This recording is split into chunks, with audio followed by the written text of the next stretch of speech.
Je voudrais vous dire le plaisir de présenter ce texte et je l'espère d'avoir ensemble un débat intéressant sur une question majeure qui est celle de l'alimentation dans notre pays. Il existe un droit international à l'alimentation et qui a été notamment, qui fait partie des droits de l'homme et qui a été renforcé par le pacte international des droits économiques, sociaux et culturels en avril 2020. Mais ce droit n'est pas consacré dans le droit français puisque aujourd'hui aucun texte ne vient consolider, rendre possible, explorer la question du droit à l'alimentation. Ce droit à l'alimentation, je le dis tout de suite, eu égard à un certain nombre de commentaires qui peuvent exister, c'est pas le droit de manger gratuitement. Et la proposition de loi ne propose pas de manger gratuitement. Ce droit, c'est le droit lié à la disponibilité, l'accessibilité de l'alimentation et le fait que cette alimentation corresponde aux besoins alimentaires de nos concitoyens. Donc il s'agit là d'un texte qui finalement marquerait une étape dans la possibilité de concrétiser un droit à l'alimentation dans notre pays. La situation, vous la connaissez sans doute. Nous sommes face à des difficultés d'accès à l'alimentation, de précarité alimentaire, une absence de choix de ce qu'il y a dans notre assiette. Les chiffres parlent de manière forte. 38% de nos concitoyens disent avoir eu recours à l'aide alimentaire. Il suffit de regarder les queues d'étudiants pour aller à l'aide alimentaire. Il suffit de regarder la situation dans notre pays et mesurer que 1,8 million à 2,4 millions de personnes passent par exemple par les banques alimentaires et qu'on parle de 5 millions de Françaises et de Français qui ne mangent pas à leur faim. De l'autre côté, on a un système agricole en difficulté, des paysans qui, pour 20%, vivent en deçà du seuil de pauvreté. Et donc un système qui marche sur la tête. On produit beaucoup, mais en même temps, on n'a pas de revenus agricoles à la hauteur. Et puis, troisième élément, nous ne maîtrisons plus ce qu'il y a dans notre assiette. La démocratie alimentaire n'est plus sous contrôle. Personne ne sait finalement ce qu'il y a dans son assiette et le risque éventuel qu'il prend en mangeant ce qui se trouve dans son assiette. Face à ça, des tas de mesures ont été imaginées, souvent centrées sur l'idée de l'aide alimentaire, sur l'idée d'apporter pour celles et ceux qui n'en avaient pas les moyens, un chèque alimentaire, une réponse. On a créé des instances, on a multiplié les solutions. Toutes ces solutions aujourd'hui s'avèrent nécessaires mais insuffisantes et ne proposent surtout pas de réponse systémique et globale aux problématiques que nous avons aujourd'hui. Ont été initiés les projets alimentaires de territoire qui indiquent une voie intéressante de coopération autour des sujets alimentaires. Mais tout ça, encore une fois, ne suffit pas à régler la difficulté et les difficultés qui sont là depuis longtemps et qui, aujourd'hui, s'amplifient et ne vont pas à se réduire. Alors face à ça, il s'agit à la fois d'une idée ancienne, mais une idée mise au goût du jour, une idée ancienne puisqu'elle s'inspire de la sécurité sociale, de notre modèle social dont beaucoup ici défendent les principes. Et en 1945, appliqué en 1946, c'est bien une sécurité sociale face à un risque, face à des risques, même si le mot risque mériterait débat, puisque la maternité, par exemple, n'est pas un risque. La vieillesse, c'est un risque auquel on est à peu près tous confrontés. Mais on a bien là un système qui nous protège, qui nous apporte collectivement des solutions et une sécurité sociale. Il s'agit là donc d'étendre à terme, et j'insiste sur le à terme, ces principes de la sécurité sociale pour la question alimentaire. Certains diront s'alimenter n'est pas un risque. Et je redis ce que j'ai dit avant. Il y a le risque de ne pas pouvoir se nourrir. Et ce risque, c'est de plus en plus de personnes qui le vivent. Et ils ne le vivent pas une fois de temps en temps, ils le vivent parfois toute la journée parce qu'ils vont sauter des repas, parce qu'ils ne vont pas accéder à de l'alimentation. Mais c'est aussi un risque pour notre santé. Les dépenses annuelles liées à la malbouffe identifiées dans notre pays s'élèvent à 19 milliards d'euros par an si on intègre le coût écologique, le coût sanitaire, le coût pour notre pays. Et c'est donc une somme extrêmement importante. Mais on peut même aller plus loin sur ces coûts puisque la FAO indique dans notre pays que le coût pour notre société, c'est-à-dire les pertes de productivité, les effets pour nos entreprises, pour les ménages, avoisinerait plus de 100 milliards d'euros par an. Et vous voyez qu'on est sur des sommes absolument astronomiques quant aux effets de ce système alimentaire tel qu'il est aujourd'hui.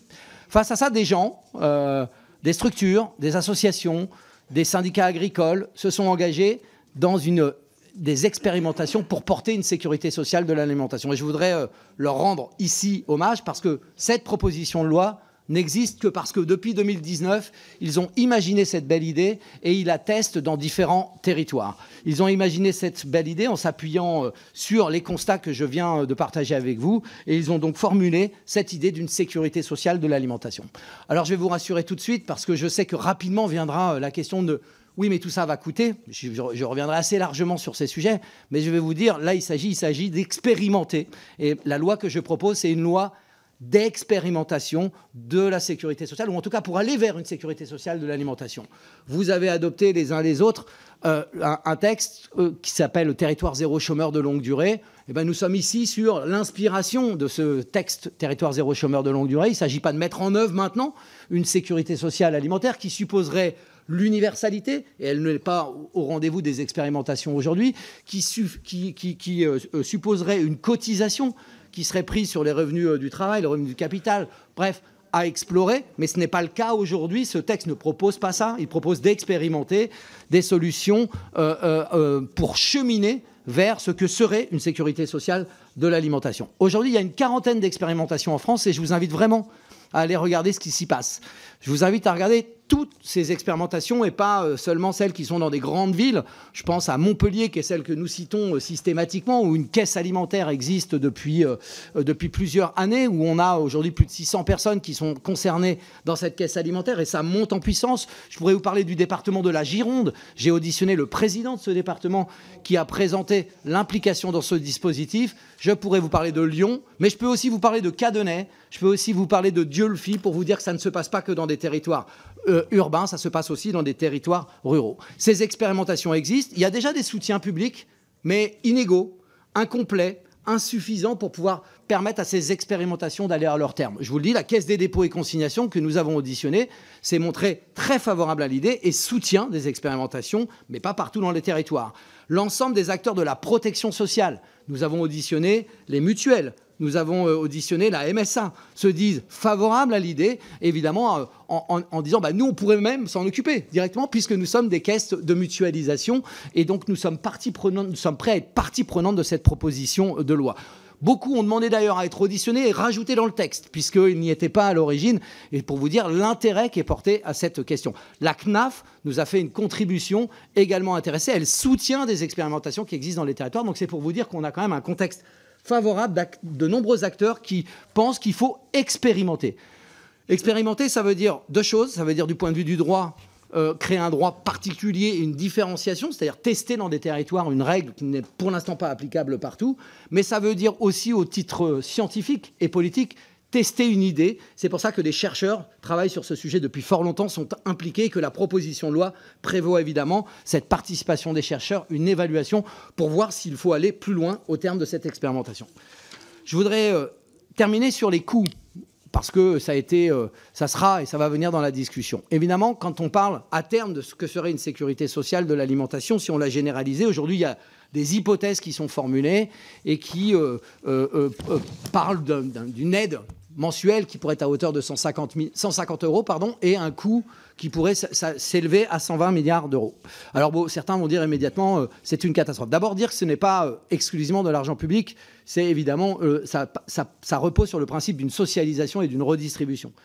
Évidemment, ça serait financé principalement par des cotisations, à définir quelle modalité de cotisation. Donc ce n'est pas une charge à terme exclusivement du côté des pouvoirs publics, bien au contraire. Deuxième élément, si on regarde aujourd'hui le coût, et je l'ai dit, 19 milliards de coûts directs pour la santé de la malbouffe, le coût sociétal qui dépasse les 100 milliards, et c'est les chiffres de la FAO, ce n'est pas les miens, dans notre société, vous voyez qu'on peut arriver à des chiffres comparables. Et puis si on regarde aujourd'hui ce que sont les montants de nos branches de sécurité sociale, vous voyez qu'on est en deçà de la plupart des branches de sécurité sociale, dès qu'on n'est pas dans des chiffres qui sont fous. Je le dis, c'était les mêmes arguments en 1946, on était dans une situation économique dramatique, et c'était les mêmes arguments pour s'opposer à la sécurité sociale quand Ambroise Croizat apportait concrètement ses propositions. Voilà ce que je pouvais vous dire sur cet aspect du financement. Donc la loi propose à la fois de définir ce que serait cette sécurité sociale de l'alimentation. Elle propose de créer un fonds national d'expérimentation, comme ça a été le cas pour Territoire zéro chômeur de longue durée, qui permet d'assurer des financements complémentaires qui viendraient de l'État. Elle définit les modalités de gouvernance de ces expérimentations et évidemment, elle propose un gage puisqu'elle crée une charge et donc évidemment, il fallait aussi formellement proposer un gage. Voilà le contenu de ce texte. J'espère que nous aurons un débat de qualité, que sur ces questions aussi importantes, sur cette question du droit à l'alimentation, nous pourrons entrer dans un débat qui ne soit pas juste un débat caricatural, parce que je crois que la question mérite que nous entrions dans une discussion approfondie. Bien, merci.